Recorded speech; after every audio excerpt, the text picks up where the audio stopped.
Que alegria ver o Oswaldo. Preciso dizer que eu fiquei. Me deu um episódio emocional aqui de alegria.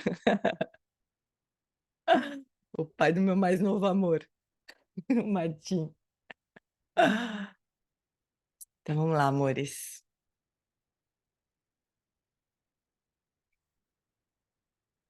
Trazer a consciência para casa, um pouquinho só. Sentir um pouco o corpo. Se conectar com o ritmo da respiração.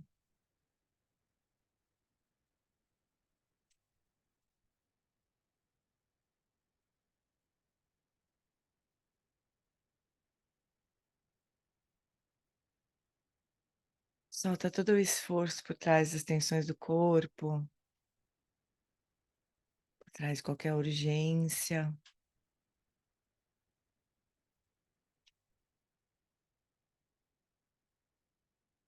Deixa a energia conectar com o ritmo natural, orgânico da respiração.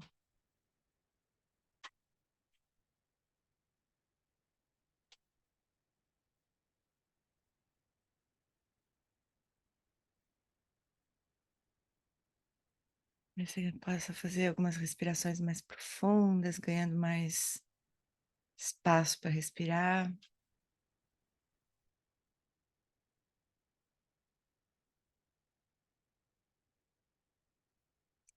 E de novo deixar a respiração retomar o ritmo natural.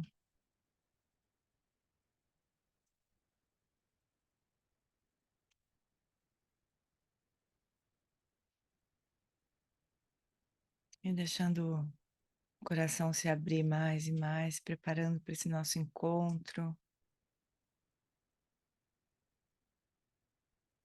Conecta com essa motivação de estudar, de se encontrar com a sabedoria da lama, com a alegria de se encontrar com a sanga para fazer isso.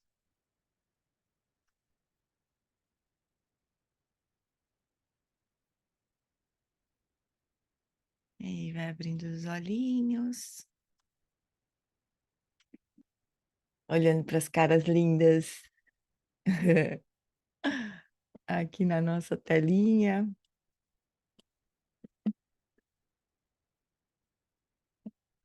E vamos nós encontrar com a lama. Pensou se fosse verdade, né? Se a gente encontrasse mesmo com a lama todos os dias, todas as quartas-feiras de manhã encontrasse com a lama, te encontra alguma dimensão, né? Segundo o Lama Wallace, a gente se encontra. Então vamos lá. Sabe uma coisa engraçada que acontece toda vez que eu vou abrir o Kindle, né, para abrir o livro nosso aqui, eu digito poder, né? Que é o poder de uma pergunta aberta. Aí aparece os dois livros, aparece o Norman Fisher, porque poderia, e aparece o da Lama. Aí me dava uma saudade do tempo do Norman Fisher também. Que livro mais lindo, né, gente? Maravilhoso, né? Agora vamos lá, de Lama Elizabeth. Então a gente está no quinto capítulo. Eu nunca na vida avancei tão rápido no estudo tão redondinho assim. Mas vamos lá. Dois modos de escapar. Até agora ela está falando do eu, né? Das várias formas que a gente se identifica com o eu. E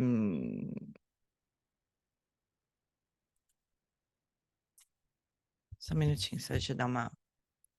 Bom, então agora ela vai falar do Nagarjuna. Dois modos de escapar. Então, o grande erudito Nagarjuna, um dos mais ilustres seguidores budistas, descobriu os ensinamentos do caminho do meio centenas de anos após a iluminação do Buda. Se diz que ele foi para o reino dos Nagas, que é o reino das águas, assim, e trouxe o Prajnaparamita, todos os ensinamentos do Prajnaparamita. Essas coisas do budismo tibetano, né? Maravilhosos. Movido por seu amor por aquele saber, por aquele conhecimento, né, ele exclamou: Presto homenagem àquele que abandonou todas as visões. Nagarjuna estava falando do Buda, claro.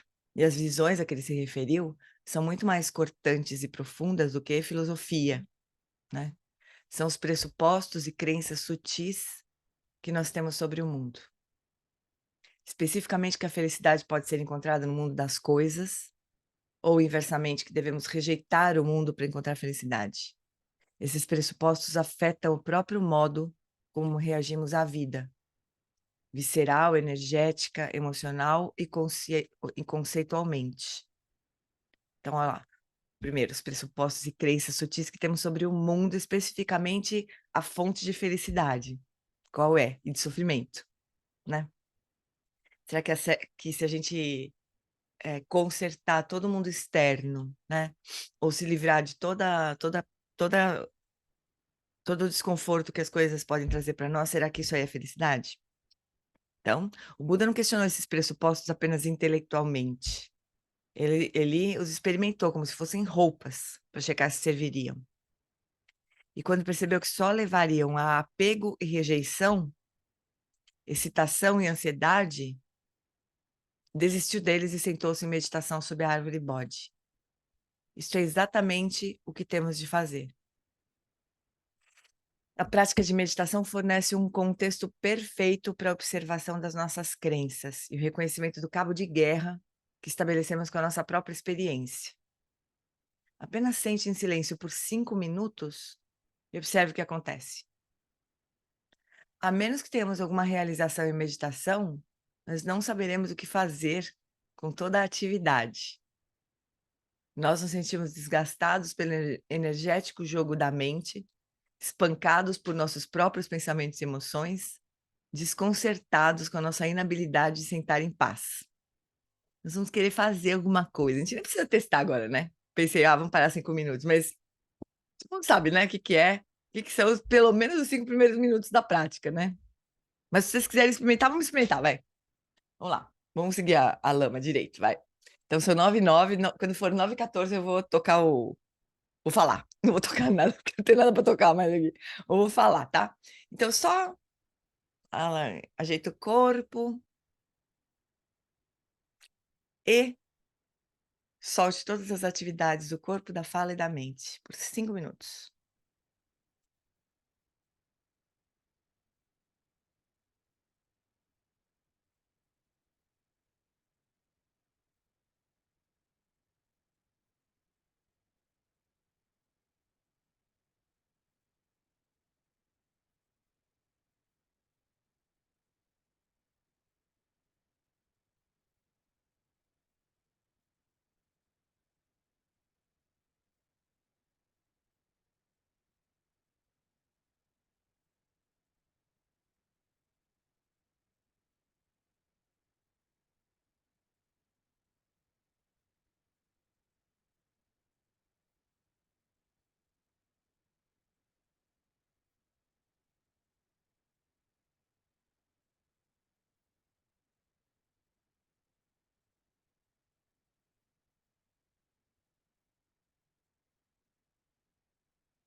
Bem, meu sino. E aí, pessoal? É muito gozado, né? A gente fica observando a mente, querendo fazer um milhão de coisas, pensando, puta, meu café tá esfriando. É muito louco, a gente fica, né? E como é que foi pra vocês aí? Você simplesmente. A Cá tive a sensação de que ficamos bem mais tempo do que 5 minutos? É. Isso talvez seja bom, viu, cara? Depende, né? Às vezes a gente tem a sensação que passou rápido demais porque a gente ficou viajando o tempo inteiro, né? Passou muito rápido porque eu fiquei viajando. Ou não, ou às vezes é porque a gente fica muito bem, né? A Mari falou uma novela mexicana. Pensando no meu café esfriando também. Essa penteira resolveu fazer prática justo agora que eu peguei o café. O Galvão Bueno, que, né, que fica enchendo o saco comentando. O desgraçado Galvão Bueno se aposentou, mas o meu não sei de vocês. O meu tá firmão aqui, ó, trabalhando firme e forte. Ou a gente deve seguir Galvão Bueno a Vivi, viu? A Vivi do Rio. É, putz, ela tem um sobrenome japa, não lembro. Vivi. Ai, como é que é o sobrenome dela? Fukugawa, será? Ela que falava, ela e o João, marido dela, que falava do Galvão Bueno. Putz, acho perfeito isso e tal. Sabe o que que eu ando percebendo também? É, tem um livro muito legal, que talvez possa ser o próximo da gente, pra gente estudar, não sei. Do Tsoknyi Rinpoche com o Daniel Goleman. Acabou de sair em português, Por que Meditar? É muito legal esse livro, muito, muito legal. O Tsoknyi Rinpoche é muito legal também, né? É daquela família fraquinha lá, do Mingyo, Chokinima, né? Pakcho. Não, Pakcho é primo, mas é da família também. Então, ele, ele fala assim que a gente está sempre num ritmo muito mais acelerado do que, que as coisas estão acontecendo, né? Sempre com pressa de fazer as coisas. A beira do abismo é. Isso é maravilhoso também. Ah, nem me fala. A Johnny Fox ontem, ela fez uma. Vocês assistam, por favor. Ela fez uma. Quem não assistiu? Estou já vendo umas carinhas assim. É, ela fez uma live com o Rinpoche, com o Tenzin Wangyal. Essas coisas, quando acontecem, eu desmaio, assim, quando eu vejo dois professores que eu amo, assim, se juntando, né, para conversar. Eu acho isso uau! E daí ela é muito incrível, né? Ela é muito impressionante, assim. Ela de saída, ela fala assim, acho que tinha o Alejandro Mediano, né? Aí perguntou pra ela, sua vida foi tão...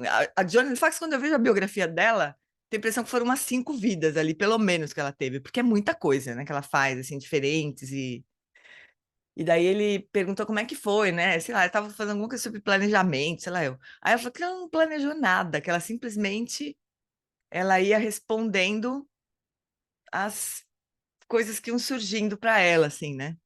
Então, tipo, prisão, a live de ontem. É, tá no YouTube, no meu canal do YouTube. Posto o link depois, mas se vocês quiserem ir no canal do YouTube meu, tá lá.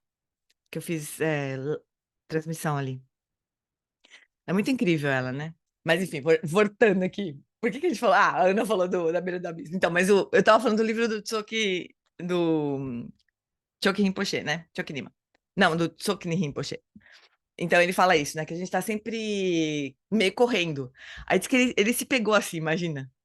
Rinpoche, né? Ah, a Carol postou. Obrigada, Carolzinha. É, então ele tava com várias ocupações, ele percebeu que ele tava fazendo tudo correndo o tempo inteiro. E aí teve um dia que ele falou assim: agora eu não vou fazer mais nada correndo, eu vou fazer as coisas com calma agora. E ele percebeu que não demorava muito mais. Ele chegava um pouquinho mais atrasado nos lugares e tal, mas que tava tudo certo, né? Muito melhor. Eu comecei a perceber isso também, né? Obviamente, já percebia que eu fazia muitas coisas correndo, porque eu faço muitas coisas também, né? Me senti muito acompanhada, assim. É esse mesmo, por que meditar? Claridade, vem? Claridade e compaixão, será que chama? É isso. Ah, esse aqui é em espanhol, mas tem em português também, viu? Por que meditar? Ahn, compaixão. Se a gente procurar compaixão, já vai. Ué, aqui, ó. Porque meditamos em português. Português é esse aqui, ó. É super legal, porque é uma conversa, né? Entre o Tsoknyi Rinpoche, um grande mestre budista de meditação, falando sobre meditação, e o Daniel Goleman, que traz coisas da ciência. Muito legal. Eu sempre gosto dessas conversas, assim, principalmente para quem, para os professores do CB, por exemplo, para todo mundo que dá prática, e às vezes dá prática para pessoas que não são budistas, eu acho essas conversas sempre muito úteis, porque dão um vocabulário para gente, né? Muitas vezes, assim. E é muito legal. Daí ele fala isso, né? De que a gente faz as coisas sempre com pressa, assim, sempre. Parece que a nossa energia. Ele fala muito dessa coisa da energia, né? A nossa energia parece que ela está sempre mais acelerada do que o corpo. Só que o corpo tem limite, né? A energia pode ser que a gente não veja muito limite da energia, mas o corpo tem limite, né? Não dá para fazer tudo, não dá para ser rápido como a gente gostaria que fosse, não dá para a gente, né? Então ele fala disso, é muito legal. E eu fiquei pensando numa metáfora assim, como se tivesse sempre alguém empurrando a gente por trás para fazer as coisas, sabe? Imagina que irritante que isso é. E a gente nem se liga nisso, né? Como se a gente estivesse andando, tivesse sempre alguém empurrando a gente pra gente ir mais rápido. Não é? É mais ou menos assim que a gente faz com a gente. Só que não é, né? A gente não enxerga assim. Mas é engraçado se a gente pensar, né? É, o link foi em espanhol, Carolzinha. Mas é isso aí, amores. Tudo isso por que será, hein? Ah, por causa dos 5 minutos de meditação. Então, se a gente quiser parar, né, nessa velocidade toda, a gente não consegue parar. Mas também não tem problema, porque a gente não vai parar, né? Então, na prática, o melhor que a gente pode fazer é observar e não embarcar. E também, isso é uma possibilidade, a gente ficar só observando, mas se a gente achar isso muito difícil também, a gente pode soltar com cada respiração, como se cada respiração fosse uma sessão de prática, né? Diz o Eric que é a única forma, na verdade, que se a gente tentar sustentar um tempo de meditação, assim, né? Mais esticado, né? A gente vai fazer muito esforço e não vai conseguir avançar muito. Mas se a gente, com cada respiração, a gente soltar no final de cada respiração, cada uma das respirações, né? Aí a gente consegue, nessa abertura que surge logo após o final da expiração, né? Que a gente soltou até surgir a próxima inspiração, tem um tempo ali que a gente pode realmente ficar bem presentes mesmo, se a gente soltar com cada respiração, né? O Lama Santen falava que era essa respiração de cada respiração soltar, essa prática de soltar com cada uma das respirações, era a prática dos distraídos anônimos, né? Que a gente fala assim, não, só a próxima respiração. A gente estava presente só em cada próxima respiração. É a prática dos distraídos anônimos. Ai, ai, ai. Que situação a nossa, né, pessoal? Muito doido, né? Podemos seguir aqui, Chujus? Sim. É muito importante a gente não se afligir na prática, amores. Assim, se a gente perceber. Tipo, agora a gente meio que o texto ali levou a gente a ficar um pouco aflita, né? Falar assim, putz, é mesmo, eu não paro, quero parar. Isso é uma besteira, porque não vai acontecer, né? Então a gente podia se divertir, falar, meu, olha a minha mente o que faz, né? Eu fiquei pensando no que eu ia falar depois que terminar 5 minutos, fiquei tentando lembrar, falei, não posso esquecer de falar do livro do Sorin Poché. Todas essas coisas a gente fica fazendo o tempo inteiro, parece que, né, tem sempre alguma coisa que a nossa mente quer fazer e não só descansar, né? E tudo bem, se a gente se afligir, a gente piora a situação. Então, a prática de meditação fornece um contexto perfeito para a observação das nossas crenças e reconhecimento do cabo de guerra que estabelecemos com a nossa própria experiência. Apenas sente em silêncio por 5 minutos e observe o que acontece. A menos que tenhamos alguma realização em meditação, não saberemos o que fazer com toda a atividade que surge ali, né? Nós nos sentimos desgastados pelo energético jogo da mente, espancados pelos nossos próprios pensamentos e emoções, desconcertados com a nossa inabilidade de sentar em paz. Vamos querer fazer alguma coisa. E realmente temos apenas 2 rotas de fuga para sair de toda essa desordem. Podemos nos prolongar infinitamente nos pensamentos, que seria exagerar a experiência, ou podemos suprimi-los ou negá-los. Exagerar ou negar descreve o dilema que temos com a mente, e não apenas durante a meditação. Exagero e negação operam em conjunto com todas as nossas fantasias, esperanças e medos. Quando exageramos a experiência, vemos o que não está lá. Quando negamos, não vemos o que está. Nem o exagero, nem a negação pertencem à verdadeira natureza das coisas. A natureza que experimentamos quando estamos simplesmente presentes. Então é isso, né? Nem se entregar para bagunça e nem ficar tentando tampar, né, em algum lugar. Exagero. Quando nos sentamos para praticar, basta 1 segundo para começarmos a rodopiar em pensamentos, para nos perdermos em fantasias. Subitamente não conseguimos lembrar a data em que tomamos nossa última vacina antitetânica. Começamos a rever a nossa agenda. Quando que vai dar para eu ir para o posto de saúde? E se antes disso pisarmos em uma agulha? E se a agulha nos transmitir tétano? Levamos esses pensamentos muito a sério. Nós nos empolgamos, sentindo que tudo isso é muito importante. E aí, subitamente, alguém tosse, o som penetra na nossa bolha de fantasia e ela estoura. Onde estamos mesmo? É bem assim, né? É muito engraçado. Ah, claro, estamos em um retiro, em grupo, em uma sala cheia de pessoas. Nossos olhos estavam abertos, mas não enxergamos nada. Nossos ouvidos estavam abertos, mas nós não ouvimos ou sentimos o mundo ao redor, porque basicamente tínhamos nos desligado. As instruções de prática não penetraram as nossas mentes, porque o tempo todo estávamos ocupados com importantes assuntos imaginários, conduzidos pelo embalo dos nossos pensamentos. Exageros penetram tanto nossos pensamentos e emoções individuais quanto pensamentos e emoções nacionais. Temos visto quanto a estabilidade ou instabilidade da nossa economia nacional, por exemplo, depende amplamente de nossas esperanças e medos individuais e coletivos. Esperanças e medos se metamorfoseiam em especulações, fantasias, sonhos, pesadelos, todos presentes no caminho em direção ao sonho americano.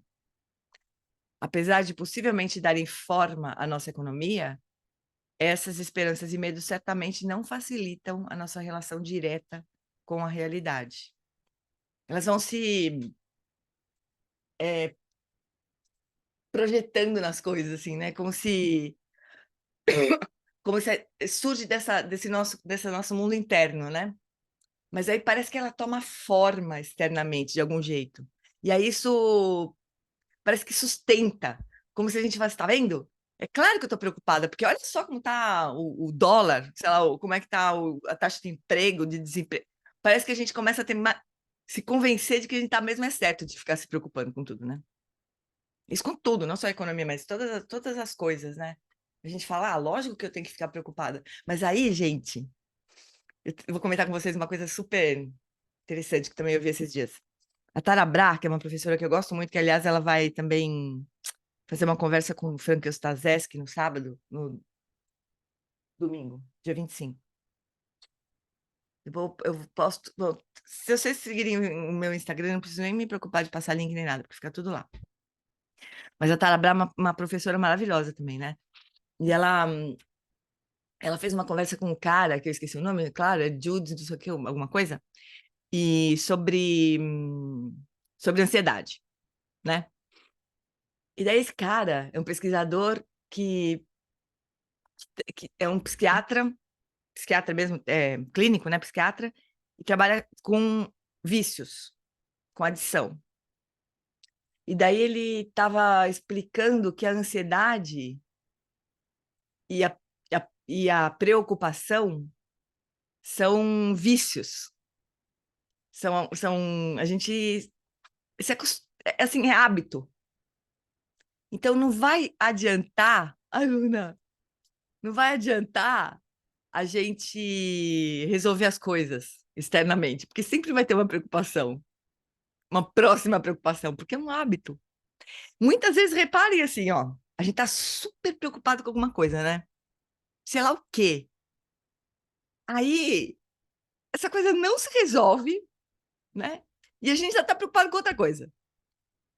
E nem que seja mais importante, mas é simplesmente uma outra coisa.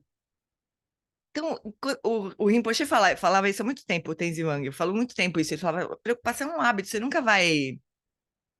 Você precisa simplesmente parar de se preocupar, porque resolver as coisas não vai ser o fim das suas preocupações. Sempre vai ter uma próxima. Ele falava isso, eu falava, putz, e eu comecei a perceber, eu falei, realmente, eu estou sempre preocupada com alguma coisa. Não interessa se resolve, se não resolve, sempre tem uma fila de coisas para a gente se preocupar. E quando ele fala isso, preocupação é um hábito, a gente precisa olhar para isso, gente. Porque o fato de a gente se preocupar. Esse pesquisador é muito interessante, ele falava assim: medo de alguma coisa pode nos proteger, tem uma função, o medo. O medo tem uma função. O planejamento também tem uma função, né? Mas quando a gente se preocupa, a gente não consegue. Quando não é nem mais medo só, porque não tem nenhuma ameaça real acontecendo mesmo, né? Porque o medo, quando tem uma ameaça real, ele tem uma função de proteção, né? Mas quando ele não tem uma ameaça real e é preocupação, nem função o medo tem mais. E você não consegue planejar, porque a preocupação tira você do eixo, né? E a Tara Brach falou uma coisa tão interessante que não funciona em português, eu achei, mas ela falou assim: a palavra worry em inglês, que é preocupação, que a gente traduz como preocupação, vem de uma raiz que significa estrangular. Olha só que coisa mais forte, né? Em português não funciona. A etimologia de preocupação não vem de estrangular, vem de pré-ocupação mesmo. Pré-ocupação, né? Mas worry, a palavra em inglês, que talvez tivesse uma palavra em português melhor para preocupação, mas eu não encontrei. Mas tem essa raiz estrangular. E ele fala isso mesmo, é como se fosse um estrangulamento. A gente não consegue, nosso cérebro não consegue funcionar bem para planejar e nem para resolver coisas. É uma coisa inútil, em outras palavras. É uma coisa inútil. E é um hábito, né?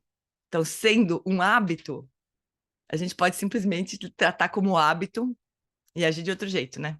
Não ficar tendo sempre, cada vez que surge uma preocupação na nossa vida, a gente vai para fora. Ah, tem que resolver isso, tem que fazer isso, tem.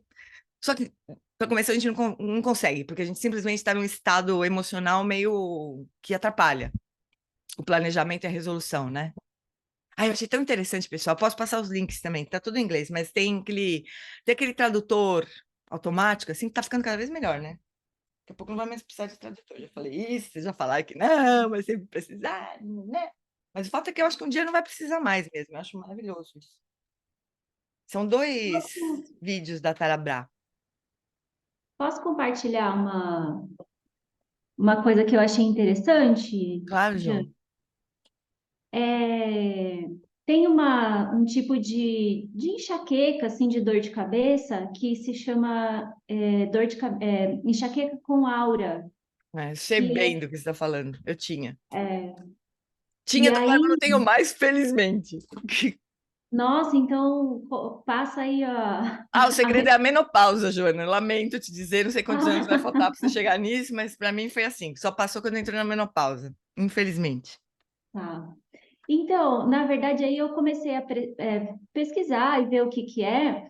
É quando a gente pensa muito e aí falta oxigênio no cérebro, que a gente já gastou aquelas células, né? Só que, na verdade, o que acontece é que tem uma constrição nos vasos. Então, é como se você estivesse estrangulando mesmo os vasos do cérebro de tanto pensar. É, pois é, pode ser mesmo, mas é bem complexo, né? Eu estudei muito também. Mas eu lembro disso também. Eu lembro que quando eu queria muito, muito entender, né? E eu comecei a fazer prática antes de entrar na menopausa. E, aliás, a época da menopausa foi muito interessante também, ser uma praticante com menopausa, porque foi uma exploração também dos processos todos. Mas era um pouco mais fácil do que a dor de cabeça, porque a dor de cabeça tem uma hora que você não aguenta mais, né? Você não consegue ficar só observando, né? Mas é muito interessante mesmo observar a dor de cabeça. Pois é, pode ter muitos efeitos. Assim, não é um hábito saudável, né? A própria ansiedade generalizada que muitas pessoas sofrem, né? Não é que seja uma coisa simples, de jeito nenhum, e nem ele também. Mas ele faz uma comparação que eu não acho que vale muito, mas ele faz uma comparação. Tem um índice na farmacologia que é número necessário para tratar, NNT. É quantos pacientes você precisa tratar com determinado medicamento para você observar um que se beneficia daquele tratamento, né? Então, não é todo mundo que toma, por exemplo, no caso dos medicamentos para ansiedade, né? Ele fala que é 5,2, se não me engano. Você precisaria tratar 5 pacientes para o sexto. Não é que é nessa ordem, mas vamos supor, de cada 6 pacientes, um se beneficiaria. Na verdade, não é nem essa conta, na verdade, de cada 10 pacientes, um se beneficiaria, né? É, então, esse é o índice de eficiência, vamos dizer assim, das drogas para ansiedade. A meditação é um e pouco. Quer dizer, quase todo mundo se beneficia, de cada dois, um se beneficiaria. Mas o que eu acho que não vale essa comparação, obviamente, quem sou eu para dizer isso, né? Eu sou só farmacêutica, né? Na verdade, eu sou farmacêutica, eu posso falar um pouquinho prática de meditação, talvez, né? Posso falar um pouquinho. É que eu acho que, assim, uma coisa é você prescrever um medicamento para uma pessoa, outra coisa é você prescrever meditação para uma pessoa. Então, não é todo mundo que se dispõe a meditar. Tomar remédio, todo mundo toma. Se tiver que tomar, né? Você está com uma crise de ansiedade generalizada, você vai tomar, o médico te prescreve um remédio, você toma na hora. Pode ser que você não tenha uma boa aderência ao tratamento, mas você vai tomar na hora. Agora, meditação. Então, eu acho que é uma comparação meio complicada de fazer. Fala, Ana Lu. Então, eu penso o seguinte, sabe por que todo mundo, minha percepção. Primeiro, eu quero falar uma coisa. Você sempre fala das professoras maravilhosas, eu quero falar que você é uma delas. Não sou, Aninha. Eu sei que a gente é Sim. amiga, tudo bem, mas não, mas ó, deixa eu falar uma coisa importante. É, uma coisa é uma professora que estudou alguma coisa, tipo, eu estudei bastante, né? E tem uma prática bem, bem limitada, mas tem também, mais ou menos eu identifico. Mas não é disso que a gente fala. Quando a gente fala mestres maravilhosos, a gente está falando de pessoas que têm realização, que produzem ensinamentos, sabe? Não que estudaram com alguém, aprenderam e repetem, que é o meu caso. Então, só para a gente esclarecer as coisas, assim, tá bom? Tá bom, Mas você é assim, maravilhosa. para, mulher! É amiga, é muito fogo, né? Mas é importante, sabe por quê, Aninha? Porque é- eu sempre tento fazer isso, assim, falar, olha, Alan Wallace, Tarabra, né? Porque é nessas pessoas que a gente tem que colar, entendeu? É assim, não, aceito elogio, aceito. Mas é só para. Não, mas é que é uma coisa importante mesmo, né? Mas fala, Tá. fala, querida. Eu percebi uma coisa em mim que é assim. Por exemplo, você tomar um remédio, é o remédio que está fazendo alguma coisa, não é você. É, Você simplesmente tomou um põe para remédio. dentro de você. Já a meditação, e aí também vou falar exercício físico, né? Você tem que fazer por você, É, né? Então aí não é mais ninguém, é você por você. é, Então, tem razão. né? Então, e justo por isso demanda uma outra energia, né? Uma outra É outro intenção e tudo. tudo, Mas tudo. assim, também tem horas que a gente não consegue fazer nada pela gente além de tomar um remédio. E tomar um remédio já vai ser muito, né? Não, eu não sou contra remédio, muito É, pelo eu sei, eu contrário, sei. acho que a gente tem que tomar e se sentir É, bem. isso mesmo, é isso mesmo. Isso. Mas eu acho que é uma comparação meio difícil de fazer, né? É, Porque se a gente pegasse assim, quantas pessoas eu posso tentar convencer que meditar é uma boa coisa e a pessoa medita? Talvez, e aí comparar com o antidepressivo, né? O sei lá, o sim, ansiolítico, sei sim. lá. Aí a coisa fica bem pior, porque convencer o nego a tomar remédio é muito fácil, né? É, Mas porque enfim, você não tem que de fazer nada. É essa a questão, e mesmo né? assim, esse termo, esse tema da aderência ao tratamento, ele é super complicado. Eu estava falando para minha mãe, para minha irmã, né? Eu era na época que eu trabalhava na Sanofi, eu era gerente de um produto que era prevenção secundária de AVC e de infarto. Quer dizer, a pessoa tinha tido um infarto ou tinha tido um AVC e ela tinha que tomar um remédio para não ter um segundo, um terceiro, né? Um próximo. A pessoa que tinha infarto, passava um tempo, ela esquecia. Passava aquele susto, né? Aquele, ufa, quase morri. Sei lá, ela esquecia, parava de tomar o remédio. A pessoa que tinha tido AVC e tinha uma sequela, ela continuava mais tempo do que a pessoa, mas parava também. Quer dizer, o comportamento humano é uma coisa maluca, né? Então, assim, aderência ao tratamento também é um tema, né? Aderência à meditação, então, é pior ainda. Então, é complicado esses, essas comparações, né? Mas, de qualquer forma, o tema é que é que a questão do hábito, né? Tratar a gente pensar em preocupação, ou nesse exagero que a Lama está falando, só para fazer um link com o que a Lama está falando aqui, né? Esse exagero, essa coisa de ficar envolvida com as coisas que surgem na nossa mente, isso é um hábito. E se a gente pensar que é um hábito, então a gente vai tratar de um outro jeito. Quando a gente não acha que é um hábito, a gente acha que está tudo errado o tempo todo e vai ficar tentando consertar as coisas. Só que isso nunca vai resolver, porque o hábito não vai ser consertado desse jeito, né? Não é muito interessante isso? E esse médico, esse Jude Bah, que o Tarabel entrevistou ou conversou, é um praticante, isso que eu achei muito legal. Ele é um praticante, também um praticante budista. E ele tem toda uma estratégia, tem uns passos, né? Aquelas coisas que passo 1, passo 2, isso aqui. Hábito pode ser treinado, superado, então, exatamente. Ou pelo menos reconhecido, mas já faz muita diferença tratar como hábito. Tratar, que eu quero dizer, pensar nisso como um hábito, né? Fala assim, pô, então não adianta eu ficar tentando resolver as coisas, né? Não adianta, você vai continuar se preocupando. Repara isso, gente. Repara como que são as suas preocupações. Eu já me peguei assim, preocupada com morrer. Sei lá, e de não. Porque assim. A gente se atrapalha de tudo que é jeito, né? Então, assim, às vezes eu me pegava preocupada com coisa idiota, sei lá, coisa para pagar, ou, sei lá, o carro que tinha que consertar, sei lá, coisas bestas, no dia a dia. E aí o Geshe Pende falou assim, o que você está fazendo? Uma vez no ensinamento dele, ele falou assim, o que você está fazendo pela sua vida, pelas suas próximas vidas, né? Aí comecei a pensar, putz, eu não devia estar me preocupando em pagar boleto, eu devia estar preocupada com o que eu estou fazendo pelas minhas próximas vidas. Pronto. Aí a coisa ficou super mais difícil, né? Porque aí a minha preocupação era milhares de vezes mais intensa, né? Então a gente se atrapalha, isso não era o objetivo dele, obviamente, né? Mas foi o que aconteceu comigo. Falei, minha próxima vida, eu vou morrer e não vou. Mas daqui a pouco eu já esquecia disso, começava a me preocupar com o maldito do boleto, sei lá o quê, sabe? Repara, assim, como é que são as suas preocupações, né? De um lado, de um ponto de vista de observador, assim. Carol falou, a impressão que eu tenho é que muita preocupação está que preocupação está muito relacionada à necessidade de controle. Com certeza, a gente quer controlar as coisas, a gente quer consertar, a gente quer controlar, a gente quer evitar, a gente quer controlar, exatamente, o que acontece, né? Só que isso não acaba nunca. Preocupada que o SEB acabe, pego, mas é verdade, aconteceu. Pois é possível, sempre é possível, né? Agora, no caso do SEB, né, o Lama fala assim, não faz mal, se acabar. Ele sempre tenta deixar a gente, livrar a gente desses apegos, né? Então eu lembro que a gente, quando inaugurou o templo lá de Dharmata, foi um puta esforço construir o templo, né?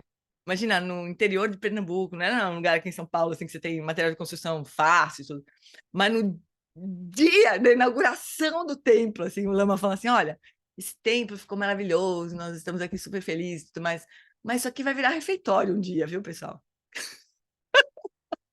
Patrão, não, socorro, como assim, Lama? Não, isso aqui vai virar, isso aqui vai ser um bom refeitório. Todo mundo tremendo, né? Porque fala, putz, grilo, acabamos de construir um templo, como assim que vai virar um refeitório? Vai acabar, né? Olha, tudo pra gente não ficar assim, Juju. E ele falou, se acabar, acaba, não tem problema. É porque passou aquela energia, né? Se dissipou, tudo bem, não tem problema. Se a gente tivesse essa facilidade, né, em abrir mão das coisas, seria tudo mais fácil. Mas eu acho também que tem tudo a ver com controle. Mas observa como é que funciona as preocupações. O Rinpoche falava exatamente isso, eu acho, nesse ensinamento que eu lembro dele, fala sobre isso. Ele fala assim, observa que quando uma preocupação acaba, observa se é porque aquela coisa se resolveu, ou porque simplesmente você escolheu uma outra coisa para se preocupar. Às vezes nem mais importante, mas às vezes é só porque você escolheu outra coisa. É muito louco isso aí. Então, exageros nos desengajam do presente, em uma medida ou outra. Significa que perdemos nossa conexão com o mundo ao nosso redor. No caso da economia, quando a bolha da prosperidade estoura, ela nos força a voltar para as coisas básicas da vida, comida e aluguel. Começamos a nos fazer perguntas básicas. Como que eu poderia simplificar minha vida? Como que eu posso me adaptar às mudanças que eu vejo ao meu redor? Talvez devesse começar uma horta, talvez adquirir algumas galinhas para poder ter ovos.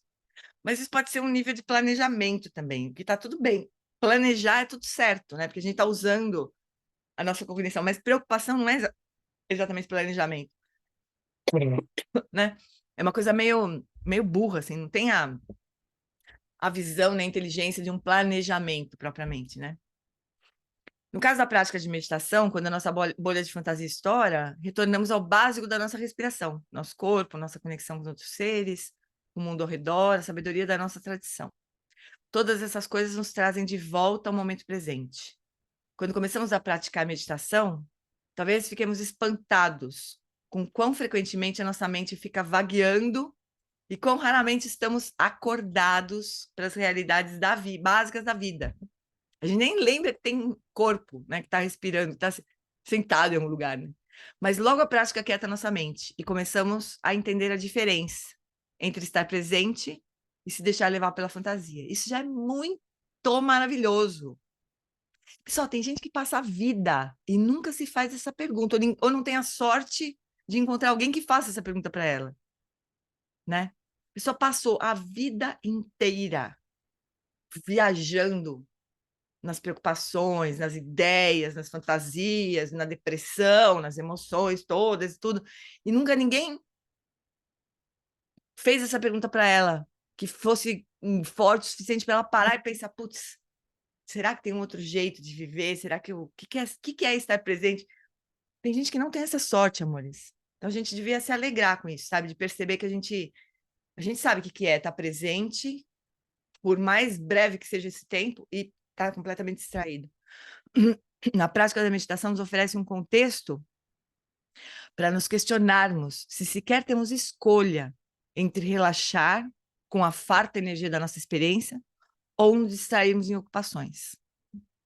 Então, esse é um ponto, um caminho, né? É o exagero. Negação. Então, depois do exagero, há realmente apenas outro modo de escapar da energia da experiência em seu estado natural, a negação. E quando nos sentamos para praticar, há sempre uma boa dose de negação, repressão e bloqueio.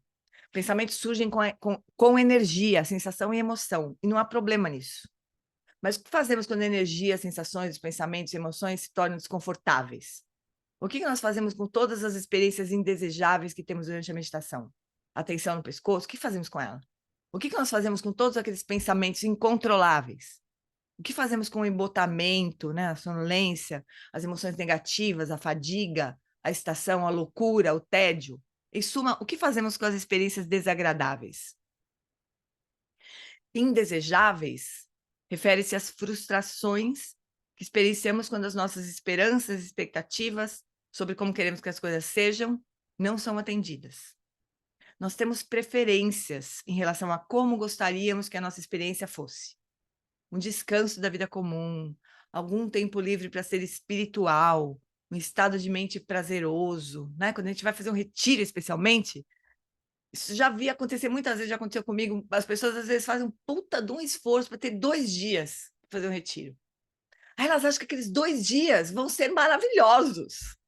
Vou entrar em retiro, eu vou para não sei aonde, um lugar lindo. Chega lá, acontece a mesma coisa que acontece no seu quarto, quando você para para meditar. Óbvio, né? Porque a mente é a mesma mente. O que seria que aconteceria? É claro que facilita, né? Você está num lugar tranquilo, bonito e tudo mais. Mas não resolve, né, pessoal? Não é assim, né?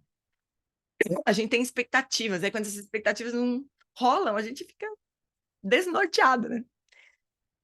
Mas quando sentamos para meditar, parece que nós estamos apanhando da nossa mente. Não sabemos como nos relacionar com a energia dinâmica da mente, porque ela parece vir em nossa direção como um inimigo. Mas o fato de rejeitarmos grande parte da nossa experiência deveria nos servir de indicação de que estamos no caminho errado. A negação retira a consciência do nosso desconforto, buscando a liberação sem levar em conta a nossa experiência. Isso soa familiar? O Buda abandonou seu retiro na floresta por ter compreendido que o desenvolvimento espiritual não seria possível por meio da negação do mundo físico. Ele levou ao extremo, né? A gente leva o exagero ao extremo a vida toda. O Buda levou a negação ao extremo. Ele passou 6 anos negando o mundo físico, exclusive o corpo. Até a hora que ele falou, vou morrer, não vou chegar em lugar nenhum, vou morrer aqui, né? Então, ele viu que não seria possível por meio da negação do mundo físico, dos pensamentos, das emoções e percepções. Em outras palavras, ele entendeu que atingir a iluminação não será possível se rejeitarmos e negarmos os acontecimentos que são a nossa vida em si. A beleza e a bondade únicas da abordagem do Buda é que ele nunca sugere que precisamos experienciar nada além do que já experienciamos. Olha que bonito isso. A beleza e a bondade únicas da abordagem do Buda é que ele nunca sugere que nós precisamos experienciar nada além do que já experienciamos. O Buda nunca disse que alguns pensamentos são maus e errados e que deveríamos rejeitá-los. E pensamentos, emoções, todos os tipos de eventos surgem em nossas vidas e nós não podemos controlá-los. O primeiro ensinamento do Buda começa com uma profunda investigação do sofrimento e suas causas. A contemplação budista nos oferece a oportunidade de desenvolver uma nova relação com o sofrimento, que é o oposto da nossa postura usual de negação das experiências indesejáveis. Mas também não é de entrega, né? Não é nem exagero, nem negação. A partir dessa visão, circunstâncias desafiadoras se tornam portões de entrada para a liberação. Seguindo esse espírito, os ensinamentos budistas enfatizam a prática de incluir e penetrar profundamente na natureza de todas as coisas, em vez de rejeitar as experiências. Uma vez, durante um retiro difícil, no qual muitos pensamentos e emoções turbulentas seguiam surgindo em minha mente, minha prática, meu professor, Dziga Kongtrul Rinpoche, que era marido dela, inclusive, me explicou que as perturbações que encontrei vinham de uma resistência sutil que eu tinha em relação à minha experiência. O Rinpoche me fez recordar que a atitude a ser adotada na prática é de oferecer respeito e gratidão à mente e à experiência. Quando respondemos a qualquer coisa que surge com julgamento ou agressão, experimentamos a dor disso. Na vez seguinte, em que eu sentei para praticar, parei de rejeitar minha experiência, de evitá-la. E me surpreendi ao ver quanta diferença isso fazia. Era apenas um pequeno ajuste, mas ainda assim senti como se uma carga enorme tivesse sido liberada. E mais importante, essas instruções me ensinaram a apreciar a minha mente durante a prática. Deixa eu só ver aqui como é que nós estamos aqui. Acho que nós não vamos terminar esse capítulo. Ah, pronto, acabou o tempo do capítulo, um capítulo por encontro aqui. Mas olha, isso é muito importante, né? A gente faz um baita esforço brigando com o que surge na nossa mente, né? Percebe isso? Às vezes não com conteúdo específico, mas o fato de ficar surgindo coisa o tempo todo. A gente pode ficar irritado com aquilo. Putz, já me peguei tantas vezes assim. Ah, que inferno! Eu falo assim, eu quero sair desta caverna de aparências, né? É um ensinamento de John Limpa. Como se quisesse fugir daquilo. E não funciona assim, né? Aliás, isso é uma perda de energia, né? Mas vamos ver, exagero e negação são as estratégias que a mente reativa utiliza para evitar a energia natural criativa que se apresenta a cada momento de uma experiência. Então, a gente tem esses dois extremos, vamos dizer assim, né? Exagero, ou como se a gente se entregasse. A saída é, exatamente, se familiarizar. Simplesmente, né? Parar de se atirar naquilo e parar de rejeitar, né? Então, exagero e negação são as estratégias que a mente reativa utiliza para evitar a energia natural criativa que se apresenta a cada momento de uma experiência. Podemos aprender bastante observando em nossos próprios corpos como que nós trabalhamos com essa energia. Por exemplo, digamos que tenhamos forte impulso de agressividade, desejo ou de medo. Uma mistura de pensamentos, emoções e sensações físicas surge em todo o nosso corpo. O que nós fazemos com essa energia? As pessoas normalmente dizem, vá em frente, libere isso, deixe sair. Se você refriar, apenas piorará, né? De certo modo é verdade, pode acontecer. Porém, quando descarregamos continuamente a nossa raiva, nós ficamos mais agitados, mais excitados. Eu não gosto de traduzir a palavra excitado. Tem uma conotação diferente, mas é excitado no sentido de estimulado, né? E nós nos descontrolamos no calor do momento. Ou quando entramos em pânico diante do medo, esgotamos nossa energia. Nós perdemos a nossa vitalidade, nossa compostura, nossa tranquilidade e a nossa confiança, né? Com frequência fazemos coisas que desejaríamos não ter feito.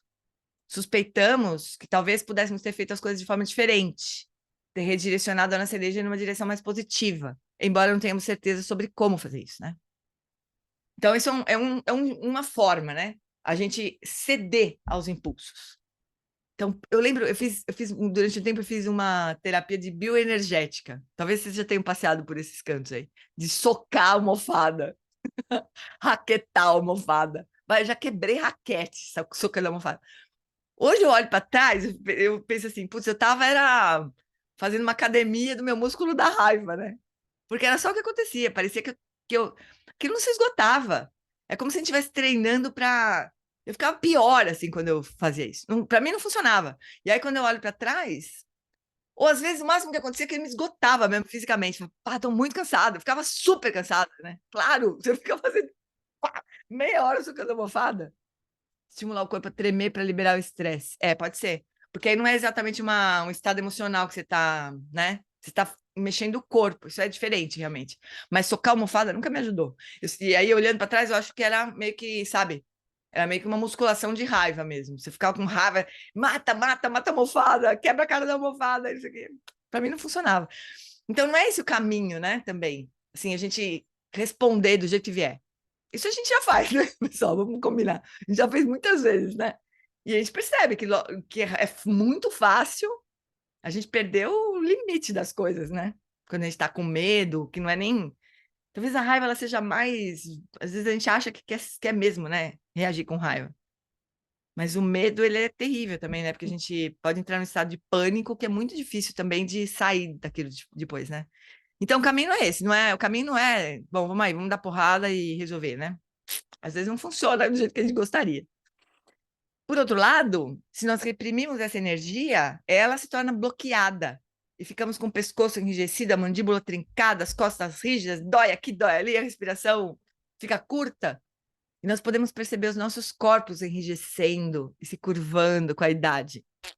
Nossa maneira de trabalhar com energia dá forma ao nosso corpo físico, à nossa postura e ao modo como nos conduzimos ao nos movimentarmos pelo mundo.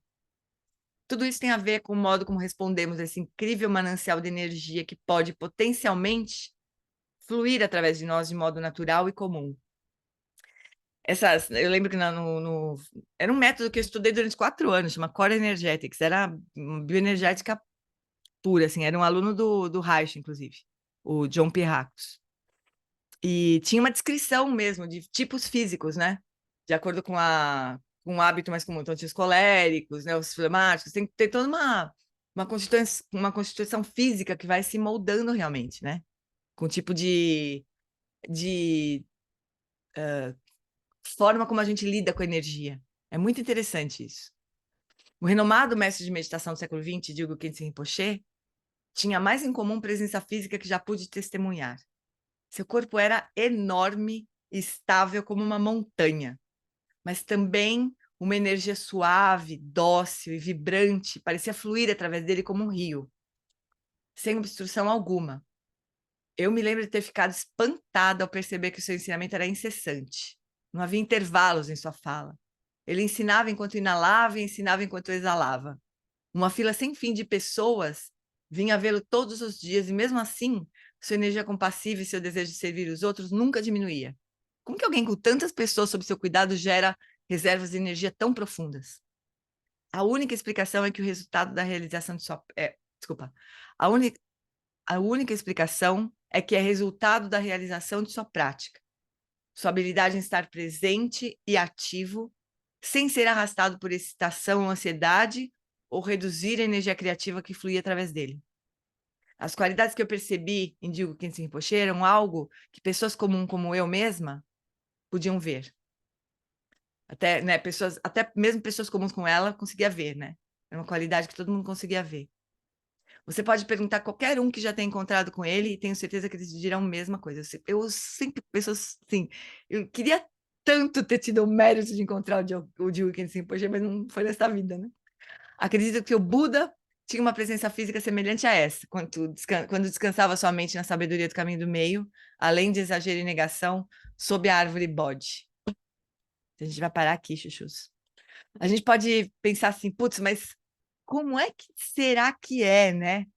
Essa forma de lidar com as experiências sem se atirar nelas e sem rejeitar. Como é que é fluir, né? Com essa experiência? E no caso desses mestres, né? Tem sempre o fio da compaixão por dentro ali, né? Como é que esses mestres conseguem pegar o que surge para eles, o que surge no outro também, né? Que pode, por exemplo, se a gente se encontra com uma pessoa que está com raiva, daqui a pouco a gente está com raiva também, né? Nem sabe bem como é que funciona isso, mas a gente se contagia, não é? Daqui a pouco está todo mundo com raiva, ninguém sabe bem por quê. A alegria, felizmente, também é contagiante. Embora esse psiquiatra ele falou que a alegria é menos contagiante que a raiva. A raiva é muito contagiante, né?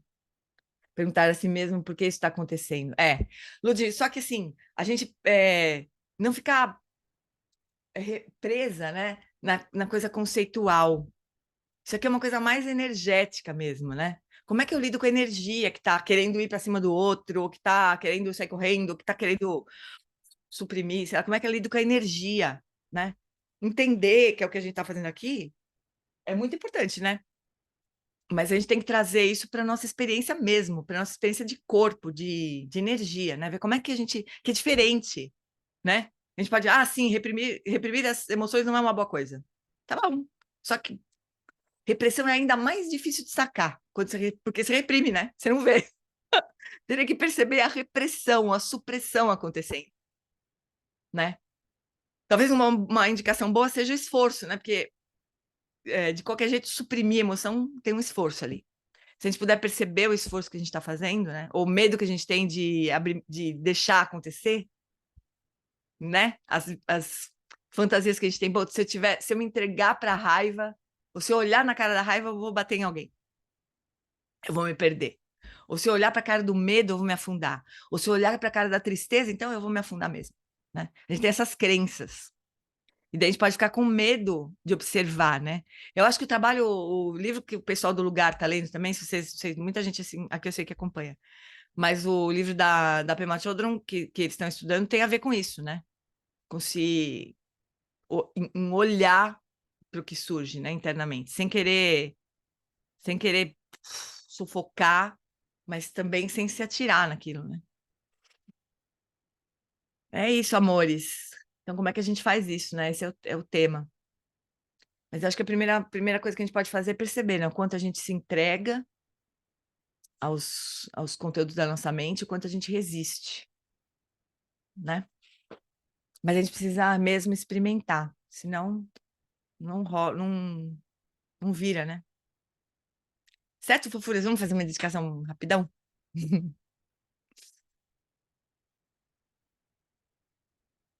Eu sempre acho incrível a gente se encontrar, né?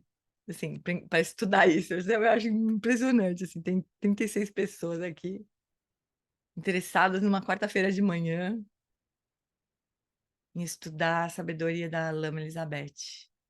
Isso é extraordinário, né? A gente pode se alegrar e na mesma hora já desejar que isso frutifique em nós, que todo mundo possa se alimentar dos frutos que surgirem da nossa prática, de alguma forma.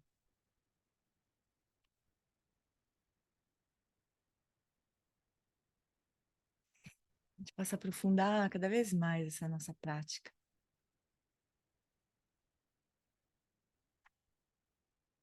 Sempre sentindo que a gente nunca está sozinho, né?